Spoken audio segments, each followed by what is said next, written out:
Apakah kalian mengenal dengan tumbuhan ini? Mungkin sedikit terlihat asing ya. Tapi bagaimana jika tanaman ini telah dibersihkan seperti ini? Kamu pasti sudah dapat menebaknya. Tanaman ini adalah wasabi. Wasabi di Jepang seperti penyedap rasa yang digunakan hampir di setiap makanan seperti sashimi, sushi, dan soba.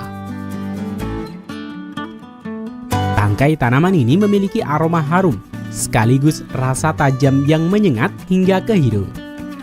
Selain itu, wasabi juga memiliki harga yang mahal.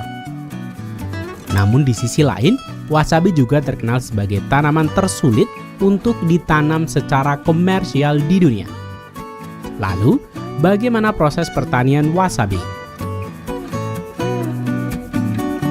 Episode ini juga bagian dari request saudara Mimi, Bayu, dan Scatters.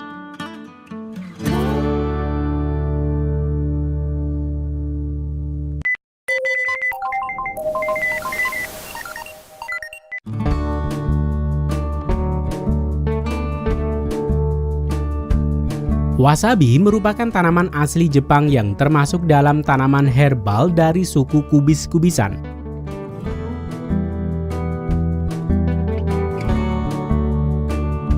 Wasabi yang sudah dibersihkan dan siap dipanen ini dapat memiliki harga mencapai 3,7 juta per kilogram. Alasan utama yang membuat harga wasabi sangat mahal adalah karena proses penanamannya. Wasabi dikenal sebagai tanaman tersulit untuk ditanam secara komersial. Habitat asli tanaman wasabi hanya dapat ditemukan secara alami di sepanjang aliran pegunungan di Jepang, di mana ia memiliki kondisi yang sangat spesifik yang dibutuhkan untuk perkembangan wasabi. Mari kita mengunjungi petani wasabi di prefektur Shizuoka yang memiliki semua kondisi optimal untuk pertumbuhan wasabi. Semua proses pertanian ini bermula dari berakhirnya di musim panen, di mana wasabi sudah berumur sekitar 18 bulan yang siap untuk dipasarkan. Petani akan membersihkan wasabi induk untuk dijual, sedangkan anak tanaman wasabi yang menempel akan dipisahkan dan siap untuk ditanam pada ladang yang baru. Sementara itu, pekerja yang berada pada ladang wasabi yang telah selesai dipanen sedang membersihkan rawa atau area tanam sebelum mulai menanam wasabi. Petani akan membersihkan rawa dengan menggunakan semprotan pompa air untuk membersihkan media tanam atau pasir tanaman sebelumnya.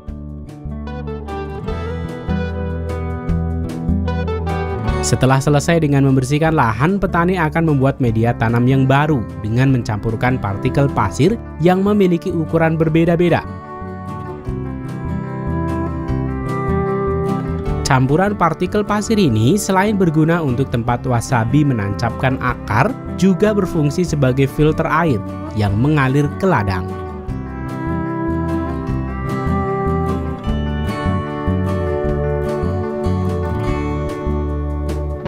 Setelah media tanam terkumpul, selanjutnya petani akan meratakan, baru kemudian menanamnya.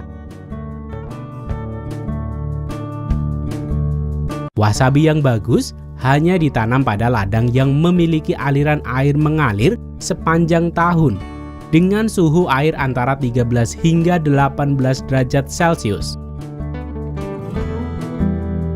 Ketersediaan air yang mengalir serta air yang bersih dari kontaminasi adalah hal yang paling penting bagi budidaya wasabi. Terlalu banyak kelembaban atau mineral dapat menyebabkan masalah bagi tanaman dan membuat wasabi rentan terhadap hama dan penyakit. Setelah permukaan media tanam rata, selanjutnya petani akan meletakkan potongan paralon sebagai pelindung bibit tanaman wasabi dari hanyut terbawa aliran air. Petani akan mengatur jarak antara tanaman seluas 1 telapak tangan. Selanjutnya, bibit wasabi ditanam pada tengah paralon. Kemudian, petani akan melakukan beberapa perawatan dan menunggu hingga wasabi berumur 18 bulan untuk siap dipanen. Tanaman wasabi tidak memerlukan pupuk kompos atau sejenisnya karena pupuk dapat membuat air menjadi keruh dan kotor. Nutrisi yang dibutuhkan wasabi murni dihasilkan dari aliran air pegunungan.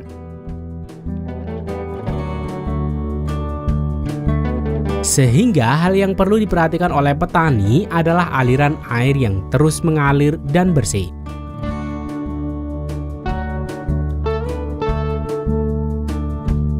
Petani akan secara teratur mengecek aliran air dan kejernihan dari air yang masuk dan melalui ladang wasabi mereka. Selain memperhatikan aliran air yang masuk ke ladang, petani juga harus mengatur intensitas cahaya matahari yang mengenai tanaman wasabi.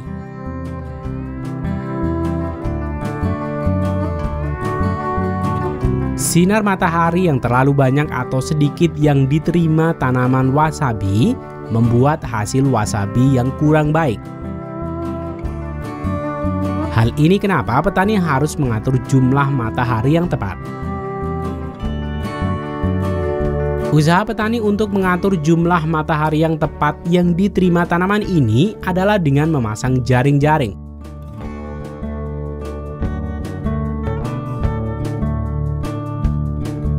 Petani akan memasang kerangka sehingga mudah untuk menutup dan membuka area ladang sesuai dengan jadwal yang sudah ditentukan.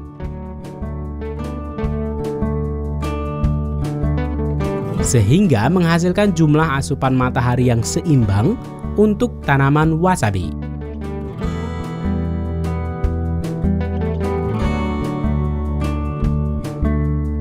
Sementara itu, petani lain akan berfokus mencabuti rumput liar dan memungut daun-daun wasabi yang gugur. Panen wasabi tidak mengenal musim dan bisa dipanen kapan saja. Selama tanaman wasabi setidaknya berumur sekitar 18 bulan untuk siap dipanen. Untuk pemanenan wasabi tidak mengenal sentuhan teknologi. Pemanenan ini sudah dilakukan dengan tangan untuk beberapa dekade. Setelah para pekerja memasuki ladang wasabi yang siap dipanen, petani akan memisahkan induk wasabi dan juga bibit wasabi kecil yang menempel pada batang akar wasabi. Selanjutnya, petani akan memotong daun dan membersihkan akar dan pasir yang masih menempel. Kemudian, wasabi siap untuk dikumpulkan dan didistribusikan ke restoran-restoran di seluruh Jepang.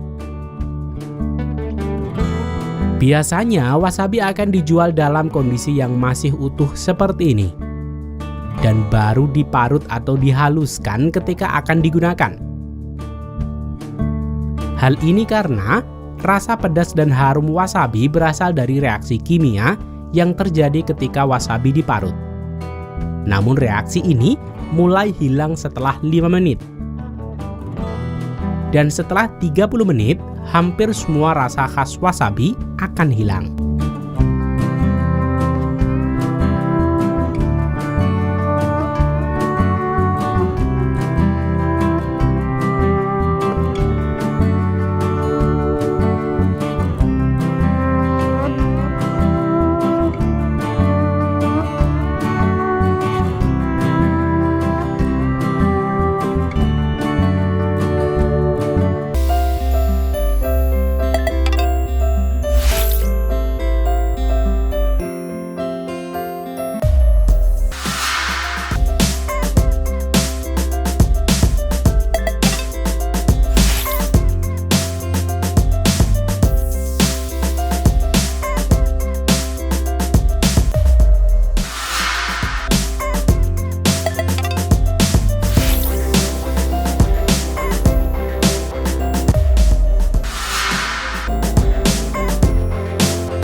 Mungkin sebagian dari kalian mengagumi bagaimana para petani Jepang dalam membesarkan pertanian mereka yang penuh dedikasi dan perasaan dalam merawatnya. Dedikasi para petani ini juga mendapatkan apresiasi yang setimpal dengan harga dari buah atau hasil panen mereka di pasaran. Kamu mungkin pernah mendengar buah-buahan dari pertanian di Jepang memiliki harga yang tidak masuk akal. Apalagi harga buah yang didapatkan dari lelang buah di Jepang.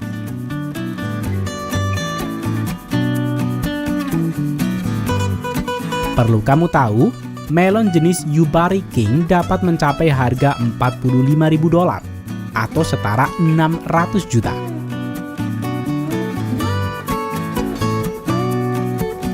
Sedangkan anggur Rabi Roman dapat mencapai harga $460 atau setara 6 juta per satu butir anggur. Dan mangga merah pernah terjual dengan harga sekitar $3.744 atau setara 54 juta.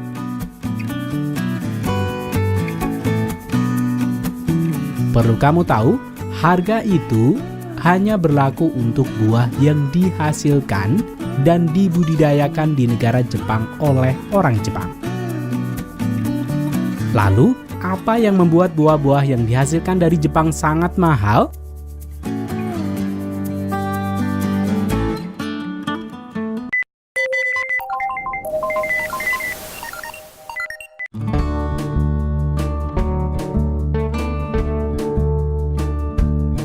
Pertama, perlindungan sistem pertanian untuk kepentingan petani. Alasan mendasar tingginya harga buah-buahan di Jepang adalah untuk menjaga pendapatan para petani di Jepang. Negara Jepang telah mempertahankan sistem tarif khusus untuk produk pertanian. Tarif ini mengacu pada harga pengiriman petani domestik di Jepang.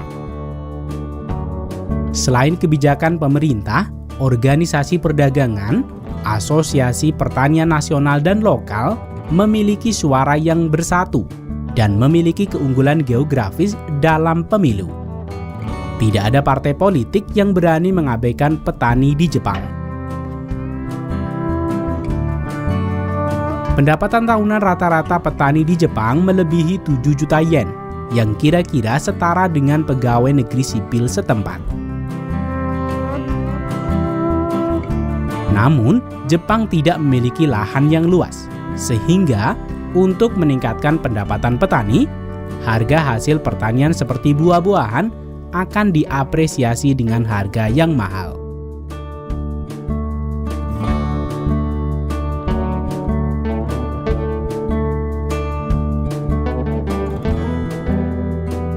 Buah dianggap hadiah yang sempurna bagi orang Jepang. Budaya memberi hadiah berupa buah dianggap sebagai produk mewah.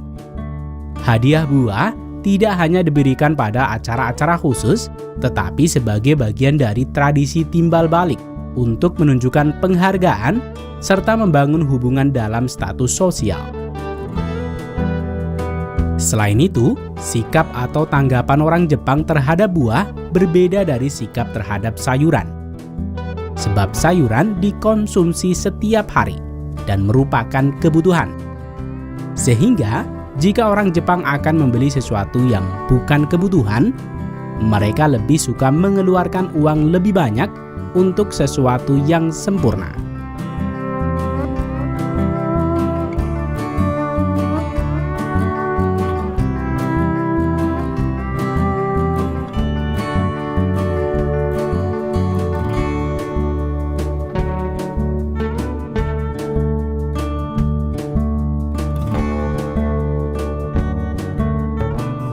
Pengemasan dan penampilan buah yang mewah.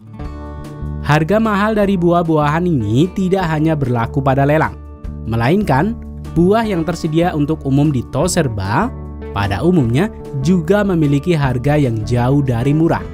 Terlebih lagi, buah yang dikategorikan sebagai hadiah yang berada di toko souvenir.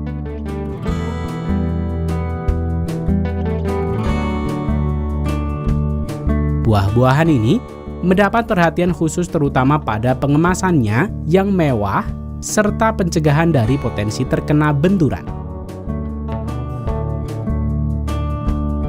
Buah hadiah di Jepang bisa dikemas dengan kain satin yang mewah atau di dalam kotak mewah yang kokoh. Cara pengemasan seperti ini akan menambahkan nilai jual dari buah ini.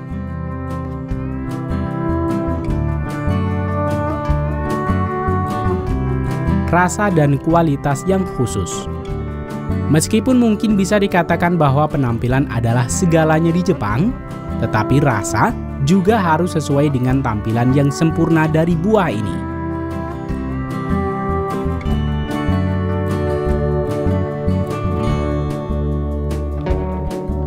Penetapan harga yang mahal juga mencerminkan tindakan luar biasa yang dilakukan oleh para petani untuk membudidayakan buah-buah ini.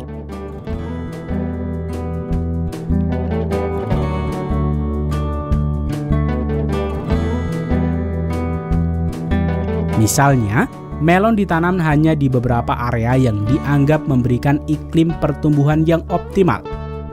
Lokasi budidaya melon terletak di hamparan tanah yang diperiksa secara teratur untuk memastikan tingkat kelembaban yang prima dan ditempatkan di rumah kaca yang diatur suhunya.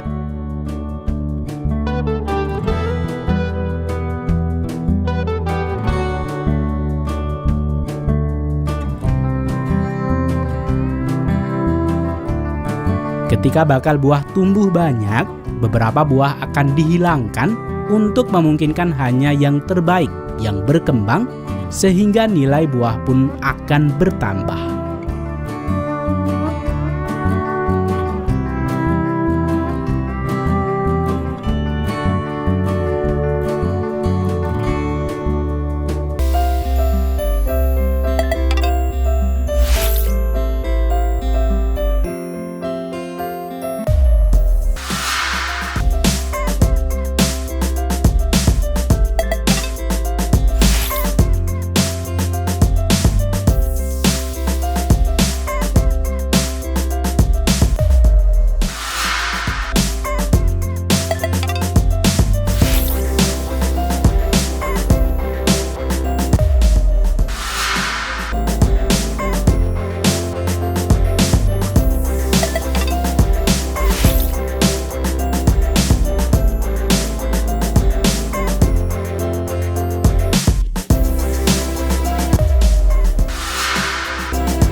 Sencha atau teh hijau dari Jepang yang dibuat dengan menggunakan daun tanaman Camellia sinensis. Minuman berwarna kuning ini memiliki rasa yang pahit, namun juga kaya akan manfaat bagi tubuh. Selain itu, kandungan kafein pada teh Jepang ini juga membuat menjadi alternatif yang lebih sehat daripada kopi. Lalu, bagaimana teh Jepang ini diproses? Sebelum sampai proses pengolahan teh, proses ini dimulai dari penanaman pohon teh. Dulu, petani teh akan mengumpulkan biji teh dan menanamnya di lahan mereka. Namun saat ini di Jepang tanaman teh sebagian besar diperbanyak dengan stek. Teknik stek dipilih karena tanaman teh dapat meneruskan 100% sifat baik dari induknya. Sehingga hal ini dapat menjaga kualitas yang baik. Setelah tanaman teh ditanam di ladang teh baru, tanaman tersebut perlu perawatan untuk meningkatkan hasil dan kualitas teh. Salah satu kegiatan terpenting dalam pengolahan tanaman teh adalah pemangkasan.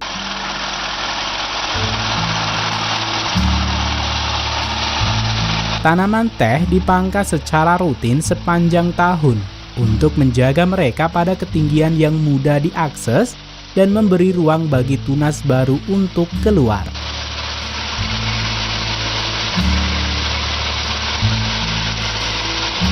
Setiap 3 tahun atau lebih, tanaman teh akan mengalami pemangkasan yang lebih dalam atau rendah, di mana mereka dipotong hingga sekitar 30 cm di atas tanah.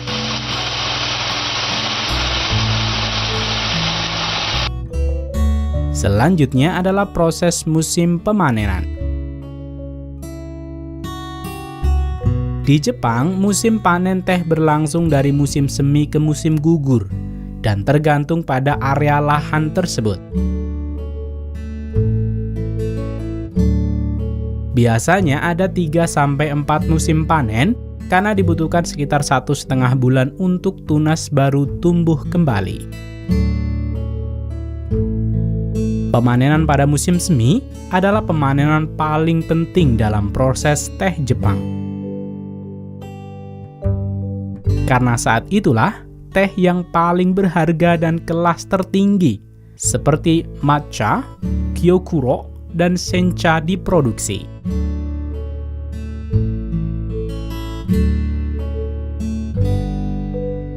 Biasanya dimulai pada pertengahan April atau awal Mei dan berlanjut hingga akhir Mei atau awal Juni.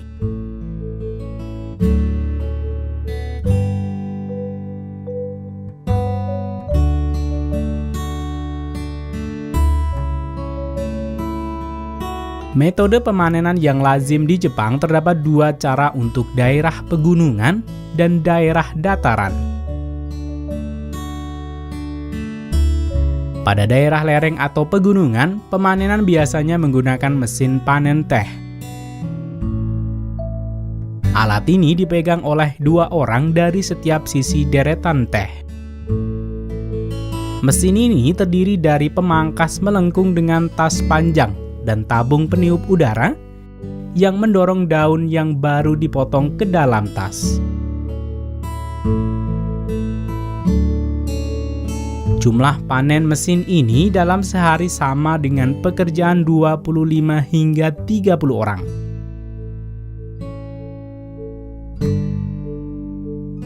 Karena efisiensi dan kekuatan manuvernya, alat ini masih digunakan sampai sekarang.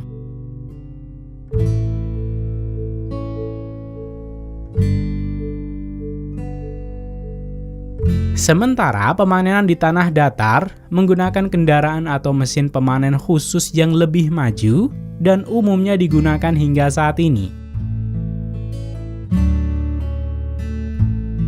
Mesin ini melayang di atas barisan teh dan membawa daun teh yang dipanen ke dalam kantong atau wadah yang terpasang.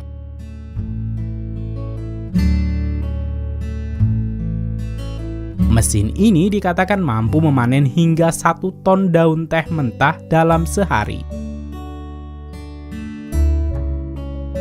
Setelah daun teh dikumpulkan di pabrik, proses selanjutnya adalah mengukus yang berlangsung sekitar 15-20 detik dan dilakukan segera dalam 12 hingga 20 jam setelah daun dipetik.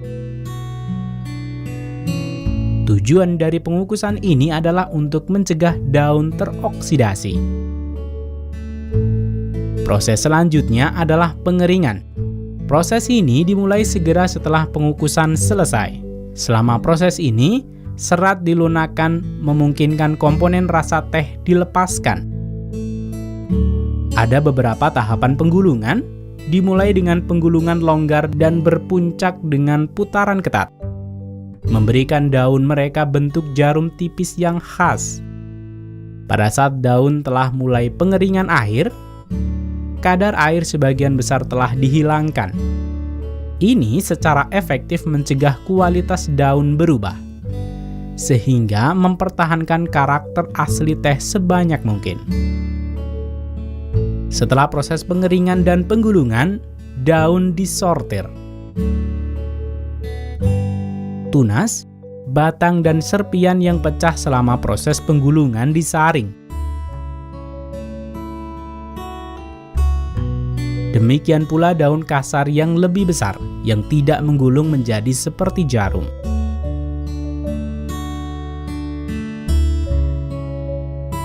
Daun sencha yang dipilin halus, yang tersisa kemudian disortir berdasarkan ukuran dan bentuknya.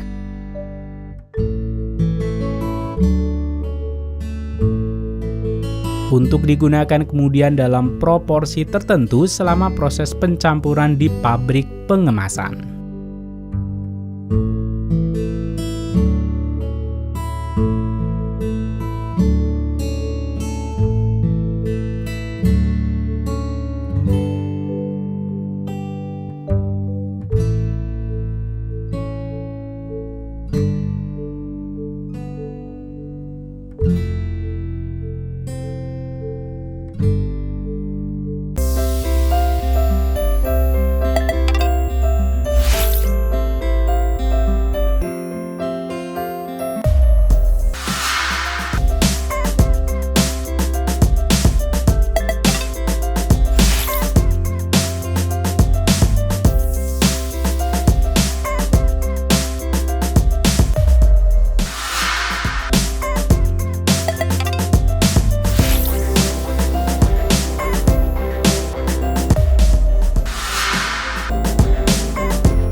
Mungkin sebagian dari kalian dulu mudah menemukan buah ini. Tapi kini, buah yang memiliki nama kesemek ini sudah jarang ditemukan di pasaran. Namun, buah kesemek yang memiliki nama Diospyros kaki ini masih mudah ditemukan di toko-toko buah di Cina maupun di Jepang. Karena buah ini masih dibudidayakan bahkan memiliki harga yang mahal. Lalu, bagaimana proses pertanian buah kesemek ini? Yuk kita simak liputannya. Episode ini juga bagian dari request saudari Kimi dan saudara Rahmat.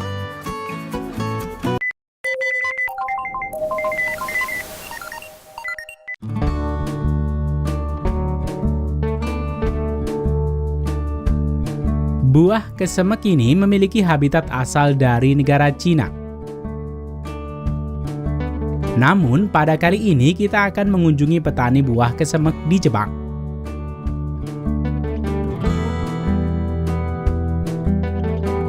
Buah kesemek mengandung karbohidrat, fruktosa, protein, vitamin A, kalium, serta tanin yang dapat membuat rasa buah kesemek sedikit sepet.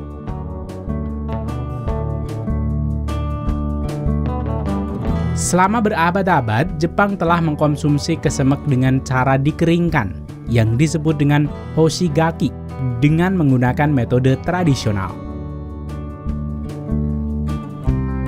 Buah-buah yang kenyal dan manis ini umumnya dinikmati dengan teh manis, terutama dengan teh hijau.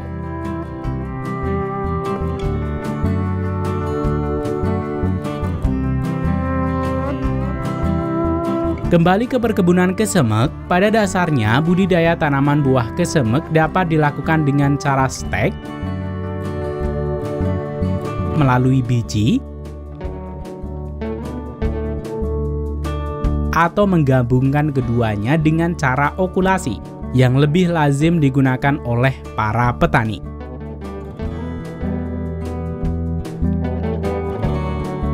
Karena perbanyakan dengan biji memerlukan waktu sekitar 7-10 tahun untuk berbuah. Sedangkan stek dan cangkok memiliki kelemahan perkembangan akar yang tidak kuat, tidak tahan kekeringan, dan juga memiliki umur produksi yang lebih singkat.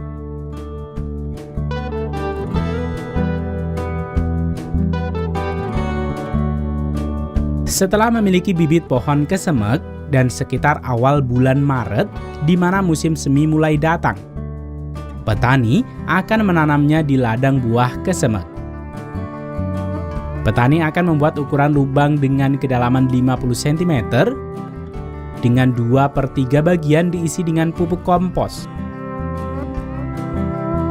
Pohon kesemek membutuhkan penyiraman yang rutin pada masa pertumbuhannya, namun tidak dapat mentolerir terlalu banyak air atau genangan air di sekitar pohon.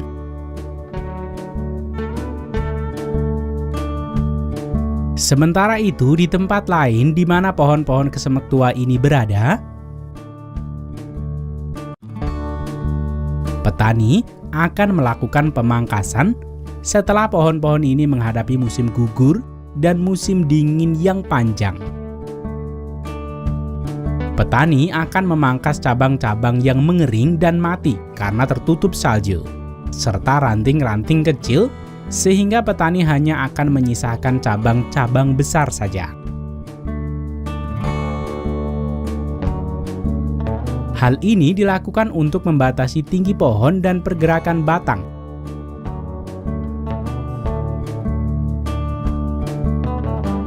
Setelah petani memotong batang besar, petani akan mengoleskan cairan khusus sehingga tunas baru tidak akan muncul dari area ini.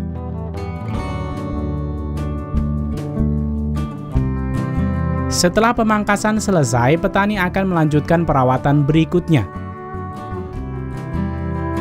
yaitu membuang kulit kayu lama, sehingga pohon akan meregenerasi kulit kayu dan menggantikannya dengan yang baru.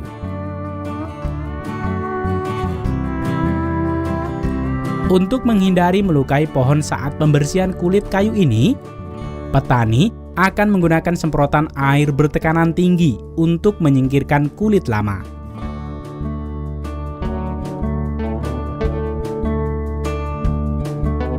Di pertengahan musim semi, rumput di sekitar perkebunan pohon kesemek perlu dibersihkan.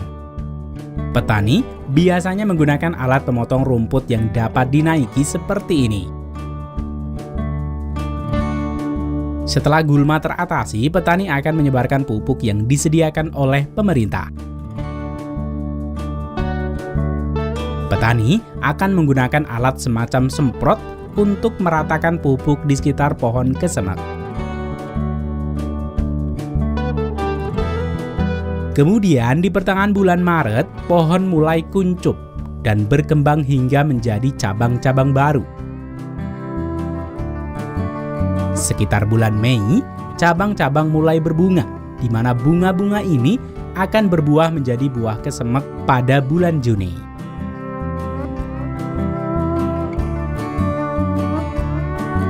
Pohon kesemek memiliki jangka produktif yang panjang. Pohon ini akan terus berbuah antara 60 hingga 80 tahun tergantung kondisi cuaca dan perawatan.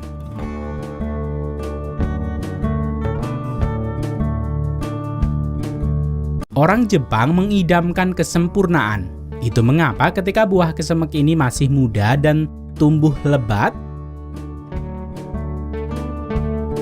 petani akan menilai buah yang memiliki potensi unggul dan menyingkirkan bakal buah yang dianggap jelek.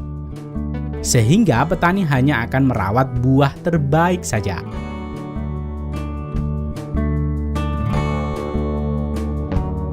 Pada musim panen sekitar bulan Juli, buah-buah kesemek ini sudah masak dengan sempurna dan siap untuk dipanen.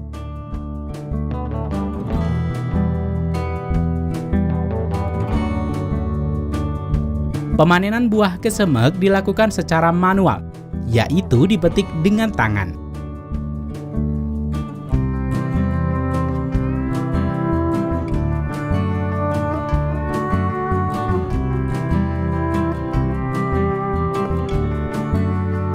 Selanjutnya, buah ini akan didistribusikan ke toko buah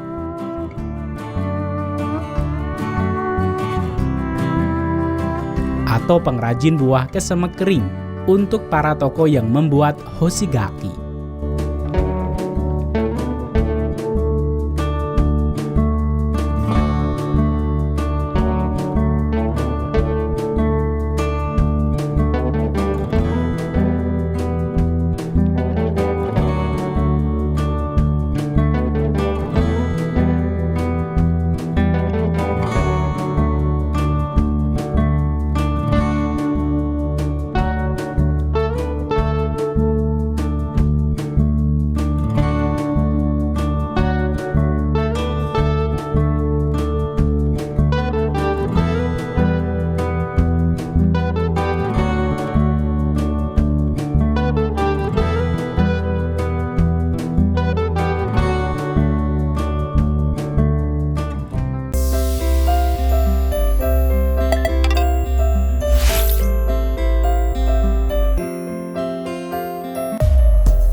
Coba perhatikan pekerja yang sedang memanen tanaman ini.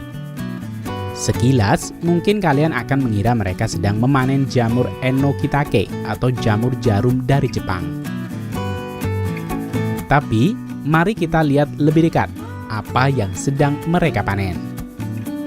Ternyata mereka sedang memanen tauge besar dari Jepang yang dikenal dengan nama Daizuno Moyashi. Selain dari ukurannya yang jumbo, tauge ini juga memiliki keunikan lain, di mana mereka disemai di tanah dan dilakukan di musim dingin. Lalu, bagaimana mereka bisa menumbuhkan kedelai ini hingga menjadi tauge besar seperti yang kita lihat? Pada video kali ini, Rekayasa Teknologi akan mengajak kalian untuk melihat proses pertanian tauge besar dari Jepang.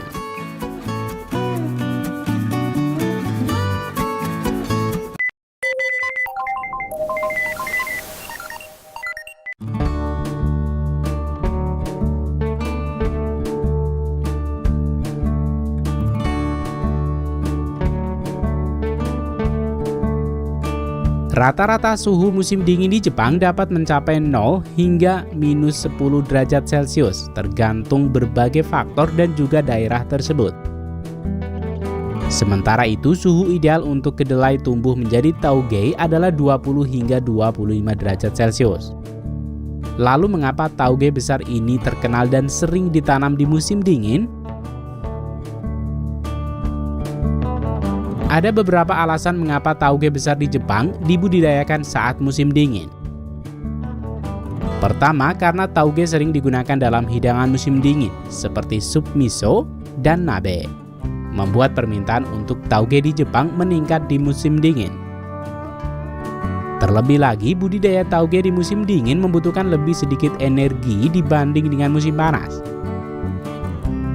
Di musim dingin, suhu ruangan lebih rendah sehingga tidak membutuhkan banyak energi untuk menjaga suhu ideal untuk pertumbuhan tauge. Hal ini dapat membantu petani menghemat biaya produksi. Sementara itu, alasan lain adalah ketersediaan kacang kedelai sebagai bahan baku utama tauge. Panen kedelai di Jepang dilakukan di musim gugur, sehingga budidaya tauge di musim dingin memungkinkan petani mendapatkan kacang kedelai segar yang baru dipanen. Ditambah lagi suhu rendah dan kelembaban yang rendah di musim dingin tidak ideal untuk pertumbuhan hama dan penyakit. Hal ini dapat membantu petani meningkatkan hasil panen tauge di musim dingin.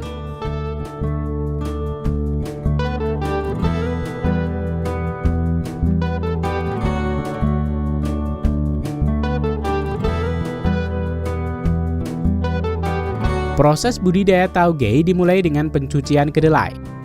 Kemudian kedelai direndam dalam air selama 8 hingga 12 jam.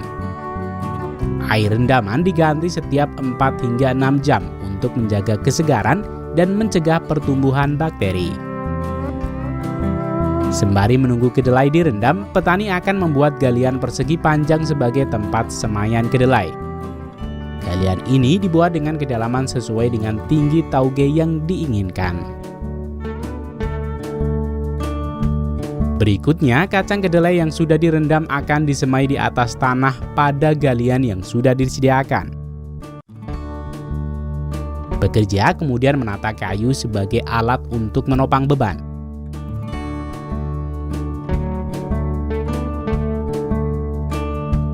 Selanjutnya, pekerja meletakkan jaring sepanjang galian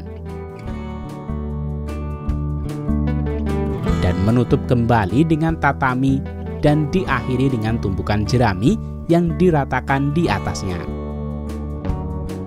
Tumpukan tatami, jerami, dan galian akan menjaga kedelai berada pada suhu ideal penyemaian antara 20 hingga 25 derajat Celcius. Metode ini dapat menghemat energi dan biaya dibanding menyemai kedelai di musim panas. Tauge akan mulai tumbuh dalam 2 hingga 3 hari setelah penyemaian. Selama proses penyemaian, pekerja hanya perlu memantau lapisan penghangat dan tidak dibutuhkan penyiraman tambahan. Karena kelembaban di dalam galian terjaga karena faktor musim dingin dan kandungan air di dalam tanah. Setelah 7 hingga 10 hari setelah penyemaian, tauge siap untuk dipanen. Proses pemanenan dimulai dengan membuka lapisan-lapisan penghangat, mulai dari jerami, tatami, jaring, dan kayu penyangga.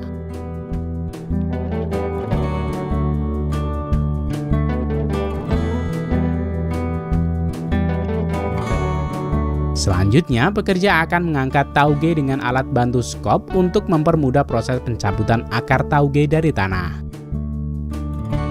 Tauge kemudian diikat per bendel dengan jerami.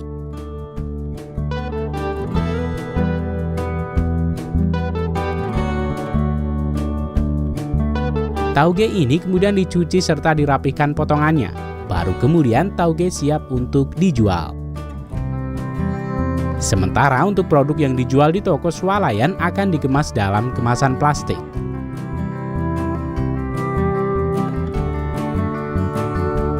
Setelah sampai di tangan konsumen, tauge ini siap untuk dimasak untuk berbagai jenis masakan khas musim dingin. Tauge besar adalah sumber vitamin dan mineral yang baik. Tauge besar juga memiliki kandungan rendah kalori dan lemak.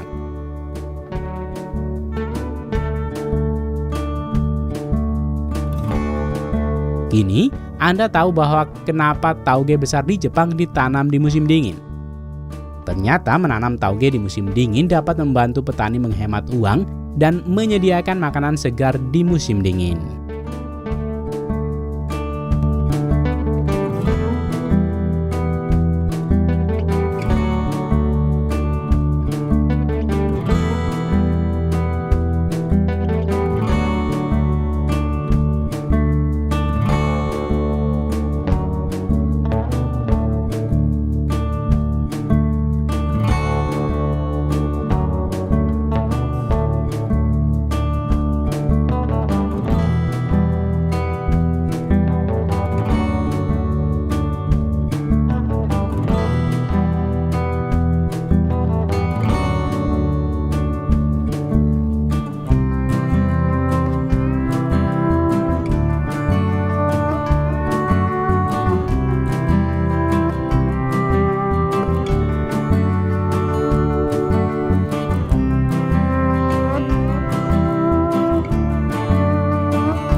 Halo sahabat rekayasa teknologi. Kali ini kita akan mengajak kalian untuk mengunjungi sebuah kebun kubis yang indah di Jepang. Walau ini lahan pertanian, tapi mungkin lebih cantik dan indah dari taman di rumah kamu. Pertanian di Jepang memang tidak berbicara tentang kuantitas, tetapi lebih tentang kualitas. Mereka memiliki masalah tentang keterbatasan lahan untuk dikelola. Sehingga walau mereka sudah menggunakan banyak sentuhan teknologi untuk proses pertanian mereka, mesin-mesin yang mereka gunakan relatif kecil dan praktis.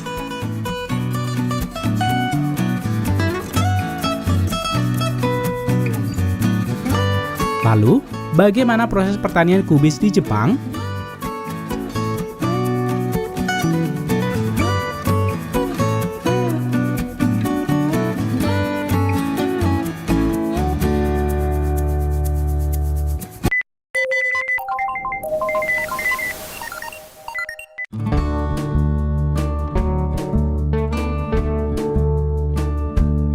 Kubis adalah salah satu sayuran yang bagus dibudidayakan di daerah yang memiliki cuaca dingin. Faktor ini sangat penting untuk dipertimbangkan untuk menyesuaikan kualitas tanah dan juga letak lahan dan cuacanya.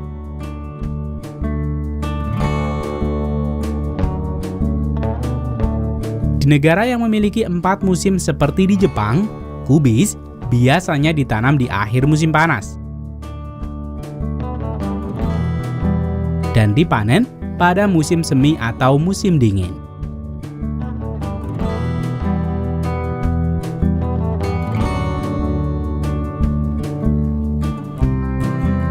Kubis membutuhkan 80 hingga 180 hari untuk panen dari pertama kali biji disebarkan, tergantung varietas kubis yang ditanam. Terdapat 4 tahapan pertumbuhan kubis yang perlu diperhatikan oleh petani, yaitu mulai dari perkecambahan, tahapan semai, tahapan vegetatif, dan tahapan pembungaan.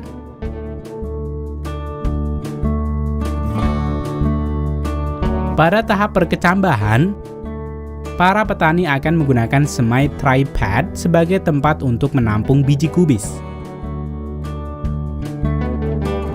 Satu semai tripod ini dapat menampung 128 hingga 200 lubang.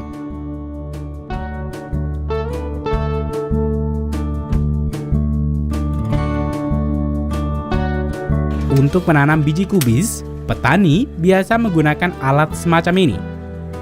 Semai tripod yang berisi media tanam akan dilewatkan mesin ini untuk dilubangi dan dimasukkan biji kubis.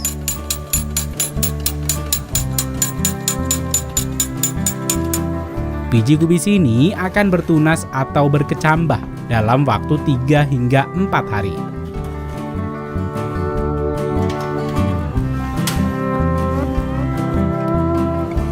Untuk mempertahankan kecambah ini, kubis memerlukan nutrisi tanah yang konstan, kelembaban, sinar matahari, dan suhu berkisar antara 65 derajat Fahrenheit hingga 70 derajat Fahrenheit selama sekitar 1 minggu ke depan.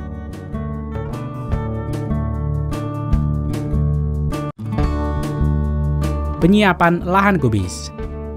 Sebelum proses penanaman bibit kubis, petani harus menyiapkan lahan dengan cara menggemburkan tanah dengan traktor semacam ini yang bekerja sekaligus membungkus barisan tempat kubis dengan plastik mulsa berwarna putih.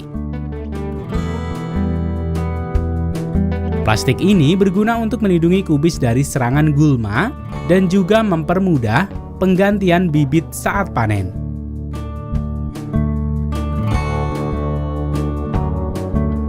Walau begitu, di Jepang juga masih banyak petani yang menolak penggunaan plastik mulsa. Sehingga beberapa kubis akan terlihat terbuka atau terpapar seperti ini.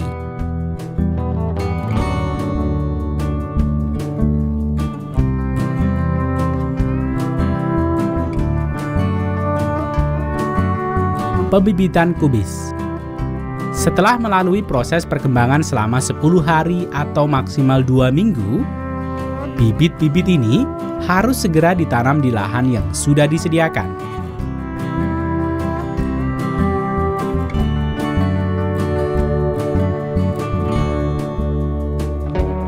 Tahapan pembibitan ini adalah transisi dari benih ke tanaman bayi.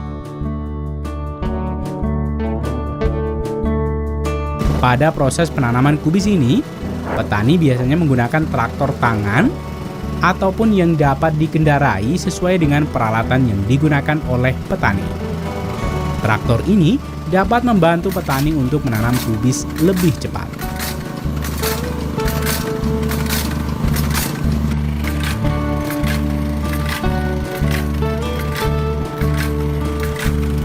Selama tahap pembibitan, tanaman kubis bergantung pada nutrisi yang didapat dari biji, karena embrio muda daun, pucuk dan daun masih belum berkembang dengan baik untuk mensintetis makanan mereka sendiri.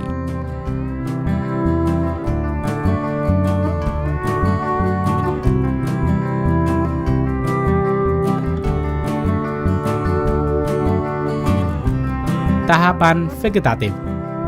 Setelah benih kubis ditanam, bibit ini akan tumbuh berkembang menjadi besar dan memperbanyak daunnya.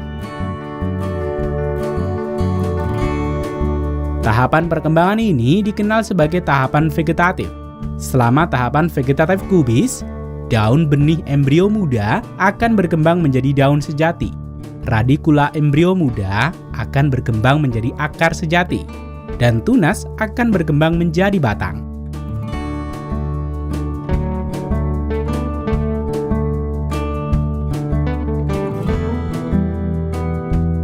Pada tahapan ini, petani akan memberikan nutrisi yang dibutuhkan dengan pupuk cair dan juga dilakukan penggemburan tanah di sekitar area tanaman kubis.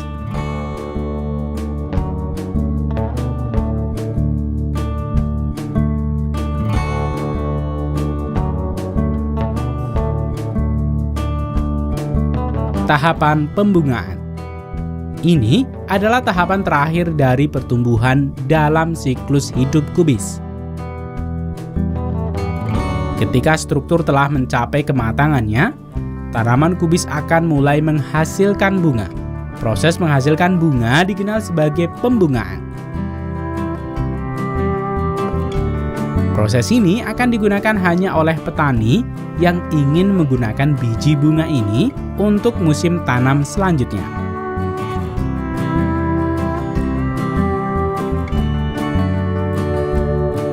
Namun bagi petani yang membudidayakan untuk kebutuhan sayuran, petani akan memanennya sebelum kubis-kubis ini berbunga dan masih muda dan segar.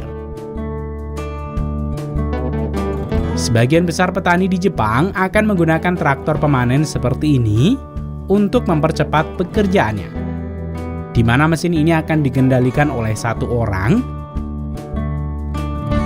dan dibantu oleh 4 orang yang akan mengupas, menyingkirkan daun tua, dan kemudian menatanya di keranjang pemanenan.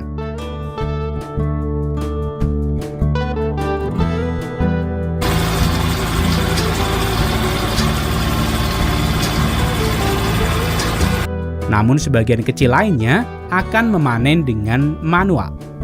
Dan biasanya petani yang memanen secara manual memiliki pasar yang lebih eksklusif sesuai dengan permintaan pasar. Para petani akan memetik kubis di pagi hari dan akan mengemas kubis di kardus langsung di ladang, di mana tim lain siap untuk mengirimkannya ke customer.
Buah-buahan di Jepang dengan bentuk yang sempurna dan berat yang melewati standar sering menjadi bahan lelang di musim panen buah. Buah-buah yang berada di lelang inilah yang sering memiliki harga fantastis per bijinya, di mana pernah tercatat melon Yubari King pernah terjual hingga harga 600 juta rupiah per buah. Sementara buah pir terbesar varietas nasi, di mana satu buah pirnya dapat mencapai berat 2 kg lebih, dibanderol dengan harga mulai 1,1 juta per buah. Walau begitu, buah-buahan di Jepang tidak semuanya memiliki harga fantastis. Namun jika dibandingkan buah-buah di negara lain, buah di Jepang tetap memiliki harga yang lebih mahal. Untuk mengetahui alasan lengkap kenapa buah-buahan di Jepang memiliki harga yang mahal, kalian dapat menonton video rekayasa teknologi yang membahas tentang kenapa buah-buahan di Jepang sangat mahal. Pada video kali ini, rekayasa teknologi akan mengajak kalian untuk melihat proses pertanian buah pir nashi di Jepang.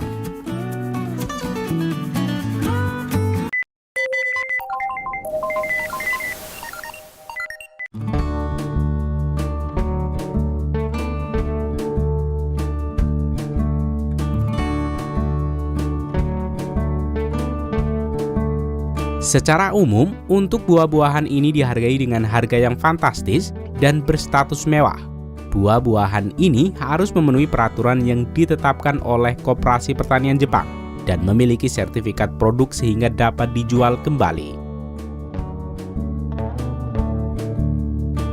Untuk buah-buahan berstatus mewah, Koperasi Pertanian Jepang membuat standar ukuran buah yang harus dilampaui, memiliki warna yang spesifik, dan juga rasa yang ditetapkan. Setelah lulus dari standar ini, buah ini kemudian akan dijual untuk umum dan dilelang. Sehingga membuat buah-buahan ini memiliki harga yang fantastis. Sementara proses produksi buah yang dapat memenuhi persyaratan ini adalah cerita lain.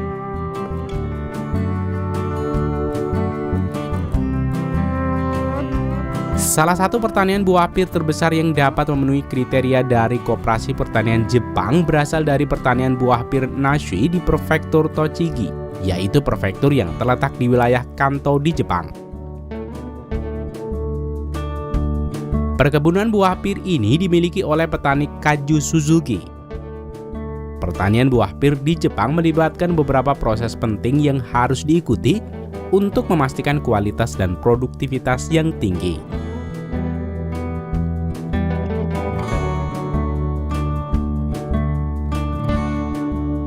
Selain menyiapkan lahan, hal yang paling penting adalah proses pemilihan bibit. Kebanyakan para petani buah pir di Jepang membeli bibit pohon buah pir varietas tertentu yang sudah berumur 2 tahun dari petani bibit buah pir yang bersertifikat. Sehingga bibit pohon buah pir ini terjamin keunggulan dan keaslian varietasnya. Kemudian setelah bibit berada di ladang, petani akan segera menanam pada lubang yang sudah disediakan. Mungkin sekilas kalian melihat bibit pohon pir ini seperti pohon yang mati. Hal ini karena pengaruh 4 musim di Jepang. Bibit pohon buah pir ini umumnya ditanam saat musim semi antara bulan Maret hingga Mei. Sehingga kondisi bibit pohon telah menanggalkan semua daunnya ketika menghadapi musim gugur dan musim dingin. Musim semi adalah waktu ideal petani menanam bibit pohon pir karena suhu akan mulai naik setelah musim dingin dan tanah akan mulai menghangat. Kondisi ini akan membuat bibit pohon memiliki waktu yang cukup untuk berakar dengan baik pada lahan yang baru. Bibit pohon pir ini akan memerlukan waktu perawatan 1 hingga 2 tahun ke depan setelah penanaman, hingga pohon ini mulai berbuah. Namun pohon akan mulai menghasilkan buah terbaiknya setelah musim panen tahun kedua.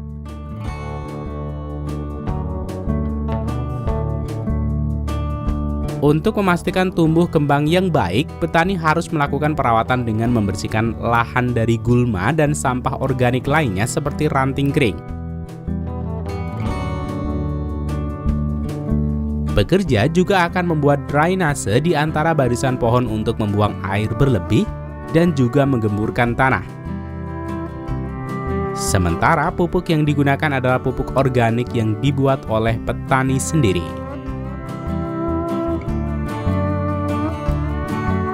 Setelah berumur 2 tahun setelah penanaman, pekerja akan melakukan pemangkasan secara rutin dahan yang tidak akan berbuah lebat dan mengarah ke atas dan tidak dapat dibentuk. Kriteria ini diperoleh dari pengalaman bertahun-tahun dari para pekerja. Untuk mempermudah perawatan dan pemanenan, dahan pohon buah pir ini akan dibengkokkan sejajar pada kerangka penyangga sehingga akan terlihat dahan membentuk atap di perkebunan ini. Selain itu, pemangkasan ini juga bertujuan untuk merangsang pertumbuhan cabang dan buah yang baik, serta memastikan sirkulasi udara yang optimal di antara dedaunan. Proses ini membantu menghasilkan buah pir yang berkualitas dan memudahkan panen di kemudian hari. Setelah memasuki musim semi, pohon buah pir akan mulai memunculkan daun dan disusul dengan bunganya. Untuk memaksimalkan penyerbukan dan menghasilkan lebih banyak bakal buah, petani akan melakukan penyerbukan buatan dengan menggunakan air gun kompresor bertekanan rendah ke arah bunga untuk menyatukan serbuk sari dan kepala putik bunga.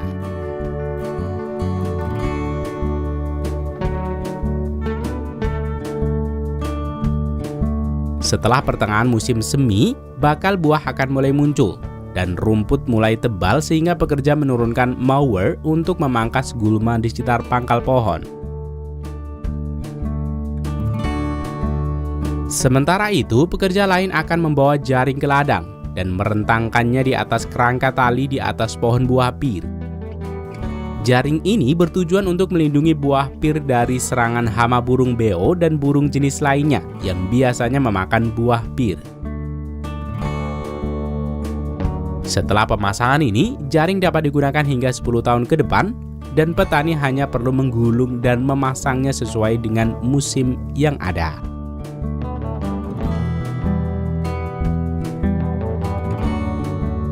Setelah semua bagian ladang buah pir tertutup jaring, hal selanjutnya yang dilakukan petani adalah melakukan penyemprotan pestisida untuk melindungi dari serangan serangga dan penyakit.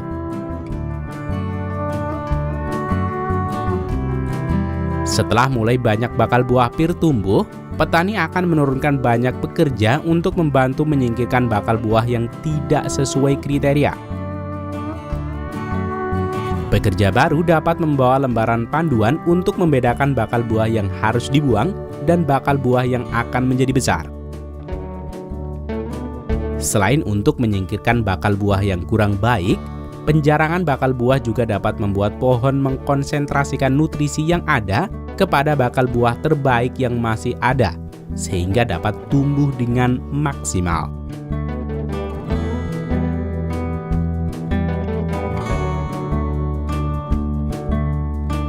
Walau sudah menggunakan jaring yang menutupi rapat ladang buah pir, dalam beberapa kasus burung beo kadang masih dapat memasuki kebun dan bahkan membuat sarang. Dan untuk mengusir burung ini akan cukup memakan tenaga, karena burung ini cukup pintar untuk menghindari dan menolak keluar. Sehingga pekerja akan mengejar burung ini dengan menggunakan motor.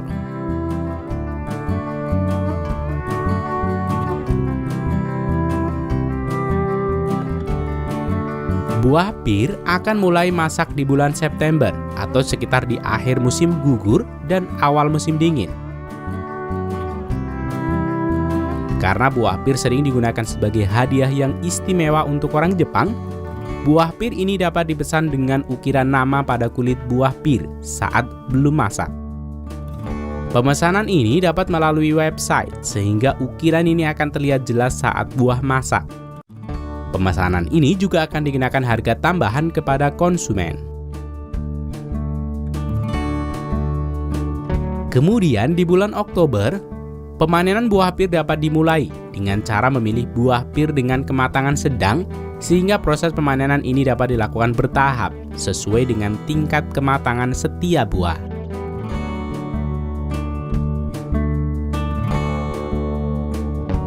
Buah pir ini akan dipanen manual dengan tangan satu persatu dengan hati-hati. Ini adalah buah pir varietas terbesar yang dimiliki Jepang saat ini.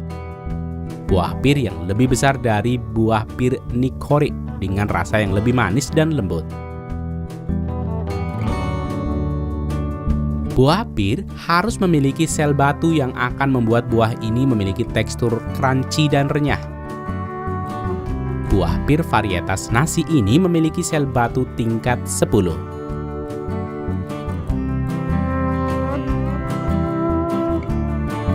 Setelah buah pir dikumpulkan dan dipersiapkan, mereka akan didistribusikan ke pasar lokal maupun ekspor. Petani bekerja sama dengan pihak pemasaran untuk memasarkan buah pir mereka ke berbagai pengecer, supermarket, restoran, dan juga pelelangan untuk kualitas buah terbaik mereka.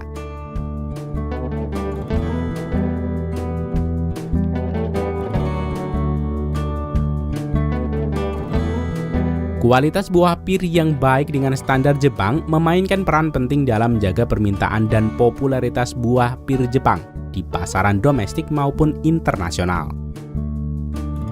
Dengan mengikuti prosedur-prosedur yang ada, petani di Jepang dapat menghasilkan buah pir berkualitas tinggi yang dikenal di seluruh dunia.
Jepang adalah salah satu negara maju yang memiliki sektor pertanian yang berkembang dan modern.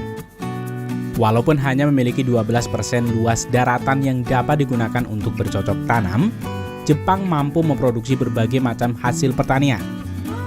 Kebanyakan hasil pertanian Jepang berfokus pada kualitas hasil panen dan bukan kuantitas. Hal ini dapat ditunjukkan dengan berbagai hasil pertanian buah-buahan yang memiliki wujud jumbo dengan harga premium. Selain buah, pertanian yang menjadi makanan pokok seperti beras dan kedelai juga menghasilkan kualitas yang baik. Kedelai Jepang adalah salah satu bukti produk kualitas pertanian Jepang. Hal yang menarik dari kedelai Jepang adalah edamame. Edamame adalah istilah yang merujuk terhadap kedelai muda yang masih berwarna hijau yang dipanen pada sekitar 70 hingga 80 hari setelah tanam. Pada tahapan ini, biji masih lunak dan manis. Sementara kedelai tua umumnya dipanen sekitar 100 hingga 150 hari setelah tanam. Edamame biasanya dikonsumsi sebagai cemilan atau hidangan sampingan. Sering disajikan dengan direbus atau dikukus dengan tambahan sedikit garam. Pada video kali ini, Rekayasa Teknologi akan mengajak kalian untuk melihat proses pertanian edamame, kedelai terbaik Jepang.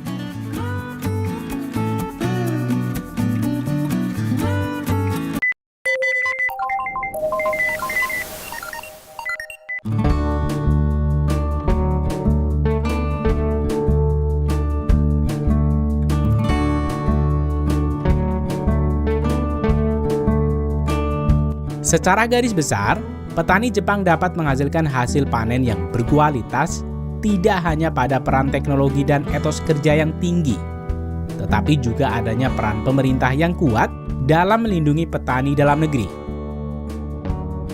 Hal ini sangat terlihat dalam pengendalian harga produk pertanian di pasaran, sehingga produk lokal tidak harus bersaing dengan produk impor yang lebih murah.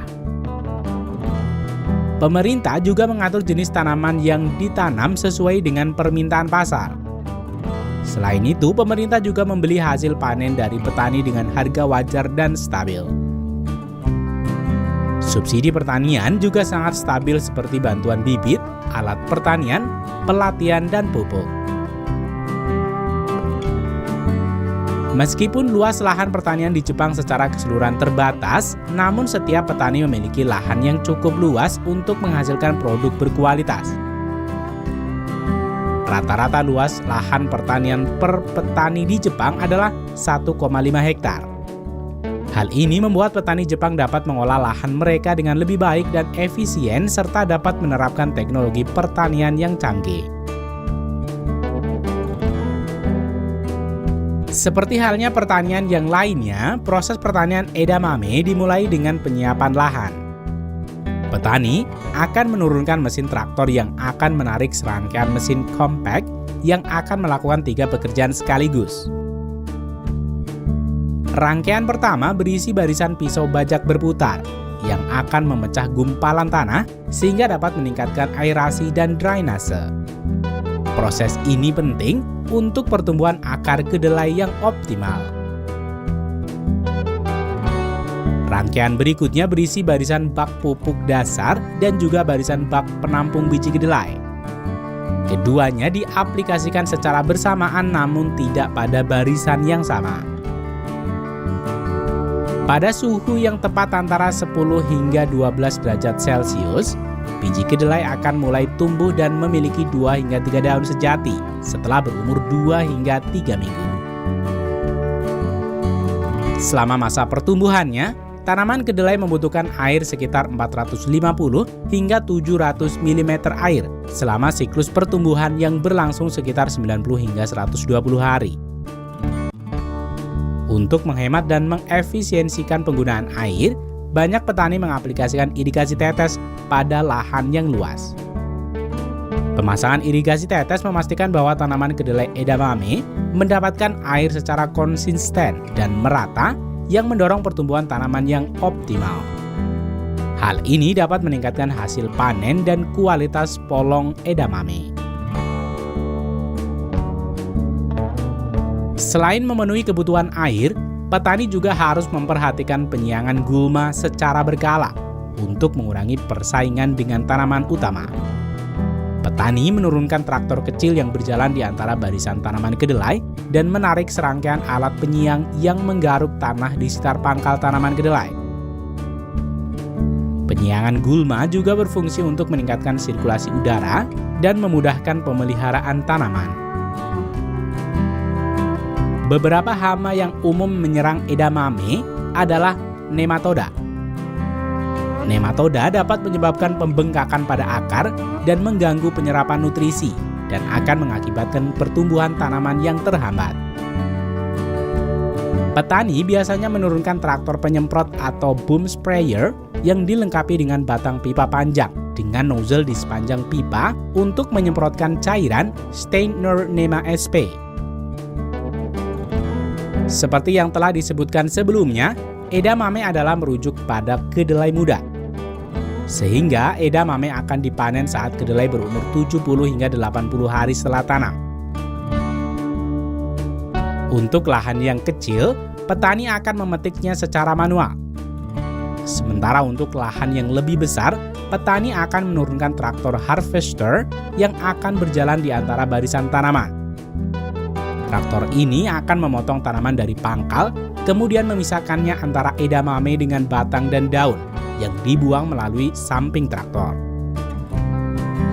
Selanjutnya, hasil panen dibawa ke pabrik pengemasan untuk dicuci dan kemudian dikemas dalam kemasan plastik dan siap untuk didistribusikan ke para konsumen. Karena edamame adalah kedelai yang masih muda, sehingga memiliki tekstur yang lebih lembut dan rasa yang lebih manis. Selain itu, kandungan nutrisi edamame lebih tinggi dalam beberapa aspek, terutama protein, serat dan vitamin seperti folat dan vitamin K, dan juga mengandung antioksidan lebih tinggi karena dipanen dalam kondisi segar. Berbeda dengan kedelai tua yang pada umumnya disajikan dalam bentuk kering atau olahan jadi dalam produk-produk seperti tahu, tempe, dan susu kedelai.